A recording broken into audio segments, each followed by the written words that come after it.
Detective Cody adjusted his holster. Jackie took off work, so Cody was partnered with Slim today. Slim was a veteran detective known for his gruff demeanor and sharp instincts.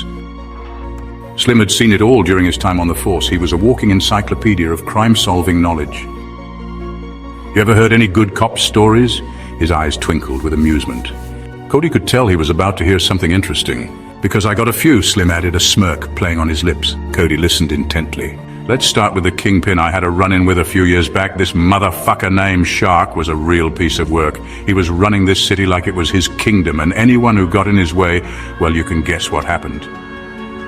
Slim leaned back in his chair, flicking his fingers as if he were conjuring memories. I got a tip that he was going to be making a big deal one night, so I decided to pay him a visit. I went in through the back, got to be smart about these things. Once I was inside, I grabbed him and a couple of his goons, loaded them into my car and took them out to an abandoned warehouse. Slim's voice dropped to a whisper, drawing Cody closer.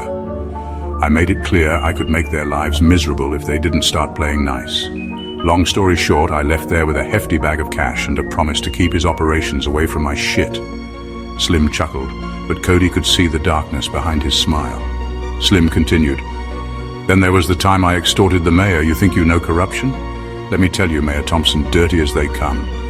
He had a little prostitution ring running on the side, and I got wind of it. So I did what any officer of the law would do. I took a stroll into his office armed with my own brand of persuasion. I let him know I had pictures, proof of the dealings he thought were all kept secret. I made it clear that if he didn't want those pictures splashed across the front pages, he'd better start cutting me a check every month. I wasn't just a cop anymore. I was a consultant for his little side business. Slim grinned, the thrill of the memory washing over him. For a while, it worked out perfectly. I got my cut, and the mayor kept his secrets.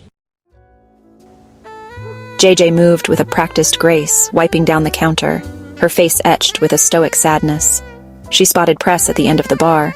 She made her way towards Press, but before she can speak, Press asked her, "What's your problem with Ryder?"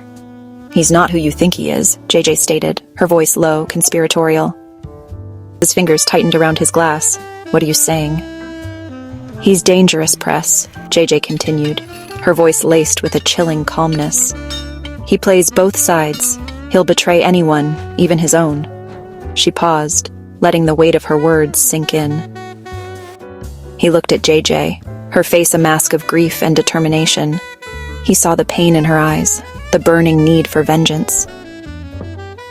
"They're watching him, Press, and you don't want that attention. Detective Jackie, probably already onto you." JJ's voice was sharp, pulling Press back from the precipice of his anger. Press's mind raced. "Jackie? How did JJ—" He opened his mouth to question, but JJ silenced him with a look. She said some things are better left unsaid as she walked off, leaving Press in an uncomfortable state of mind. Ryder had just stumbled upon the unsettling truth. JJ had put a hit on Press. The thought made his stomach churn. It was one thing to be caught in a web of crime, but this was personal. With urgency in his heart, Ryder picked up his phone and dialed Press. "We need to meet. It's about JJ," he urged when Press answered. There was a brief silence before Press replied, his voice tense with concern. "All right, I'm on my way." When they gathered in Press's office, a sense of unease filled the space. Together with Cody, they dialed in JJ, unwilling to let anyone slip away unscathed. Lola told JJ to explain. I don't know what you're talking about. Please, you have to believe me. I'd never... Suddenly, in an explosive moment of desperation, JJ pulled out a gun and shot Ryder between the eyes. Time slowed, and the room filled with a deafening silence as Ryder crumpled to the ground. Instinctively, Lola quickly had a gun on JJ's head, tears streaming down JJ's face. "I didn't want this. I swear. He got a police tracking device on his car. You have to believe me." With panic, her voice. "Check it," Cody urged, a mixture of disbelief and urgency overtaking him. The group shared apprehensive glances. They needed to verify JJ's claim. With trembling hands, they ran through and checked Ryder's car without missing an inch. She telling the truth. Lola lowered her weapon, the gravity of the situation flooding back to her. "Let me go. I didn't want this to happen. You have to trust me," she begged, desperation etched into her expression. With a heavy heart and knowing that they needed answers, Press nodded cautiously. "Fine, but don't think this is over." JJ backed away slowly, still trembling. They all knew that this was just the beginning. Jackie woke up to a text that sent her heart racing. "Ryder is dead." Jackie's pulse quickened. Was this justice at last, or did it signal something darker? The timing felt too coincidental, and an uneasy thought crept into her mind. Her sister. Determined to find the truth, Jackie dialed her sister number. With each ring, she felt a mix of anxiety and adrenaline. Finally, she answered, her voice tight and apprehensive. "Jackie, is everything okay? Did you know Ryder is dead?" Jackie cut straight to the chase. "Did you have anything to do with it?" There was a pause on the line. "Of course not." Jackie sighed deeply, feeling the weight of doubt pressing heavily on her chest. "I just don't understand how he could be dead. It feels off. We both wanted justice.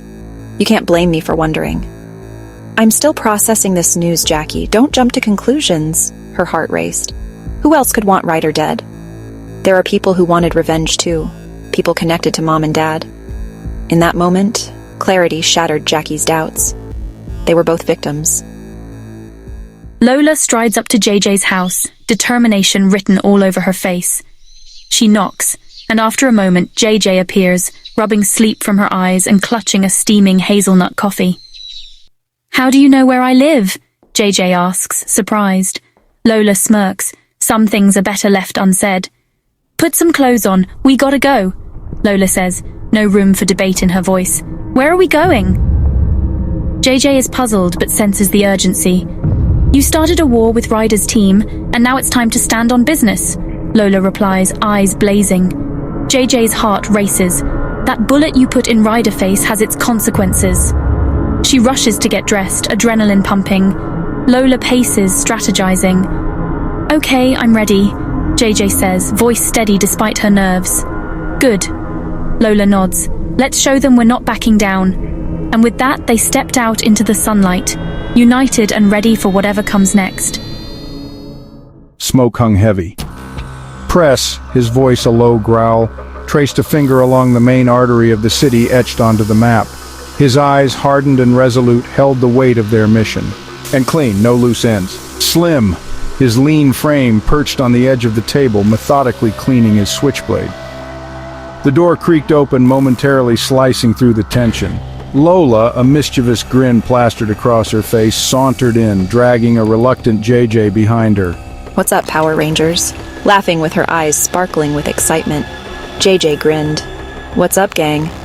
Her gaze already scanning the room, assessing their preparedness. "About time you two graced us with your presence. Ready to slide?" Press chuckled. "Your baby was born ready." Lola laughed, a melodic sound that belied the seriousness of their mission. Lola noticed strange cars creeping closer. Her instincts screamed trouble. "We've got company," she shouted, alerting the crew. Cody, Slim and JJ rushed to her side, weapons drawn. "What's the plan?" Slim asked, tension thick in the air. Lola scanned the footage. "It looks like the Riders' crew. We need to get ready. They're not here for a chat." The atmosphere grew heavy with anticipation. The warehouse doors burst open and the Riders stormed in, guns blazing. A wild shootout erupted, bullets flying everywhere. Press took a bullet and fell groaning in pain. JJ, spotting a shadowy figure sneaking up behind Cody, sprang into action. She fired shots, putting a shadow figure down. Adrenaline pumping. Slim fired back, taking down two Riders. Cody fired with precision. Shots echoed in the warehouse. One by one, the Riders fell, outmatched by Kingpin's Press's fierce retaliation. Lola's sharp aim took out the last adversaries. As the smoke cleared, the warehouse fell silent except for ragged breathing. "Is everyone okay?" Cody asked, checking on Press. I'll be fine," Press grunted, knowing the danger wasn't over. "We need to get rid of the evidence." Cody, fueled by adrenaline and panic, rallied the group. "Let's burn it down! No one will know it was us!" With a reluctant nod, they set the place ablaze, flames consuming their secret. On the way home, JJ was conflicted. Her once enemy was now family.